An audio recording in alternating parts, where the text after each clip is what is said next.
روٹی لگا کے کھاتے آٹا کیوں؟ سنو ذرا جواب. یہ تھے حضرت، یہ تھا مزاج ان مزار والوں کا.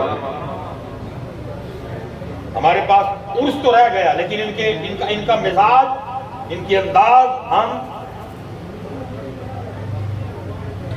کہتے میں نے سوال کیا، میں نے کہا حضرت کیا فتح پڑی کہ آٹا کھا رہے ہیں؟ گھونتے، اس کو رکھتے، تیار ہوتا، تندور میں آگ لگاتے، پیڑے بناتے، روٹیاں لگا کے کھاتے. سنو ذرا جواب. اور فرماتے مجھے آگے سے کہنے لگے بھئی آٹا گوندا اس لیے نہیں، اگر گوندا تو وقت لگنا تھا. تندور میں آگ اس لیے نہیں لگائی، اگر لگاتا تو وقت لگنا تھا. پیڑے اس لیے نہیں کیے، پیڑے کرتا تو وقت لگنا تھا. روٹیاں اس لیے نہیں لگائی، اگر لگاتا تو وقت لگنا تھا. روٹی اس لیے نہیں پکائی، اگر پکاتا تو وقت لگنا تھا. پھر اس روٹی کو کھاتے ہوئے، پھر اس روٹی کو چباتے ہوئے، پھر اس روٹی کو نکلتے ہوئے وقت لگنا تھا. ذائقہ تو ادھر ہی ہے نا، نیچے جا کے تو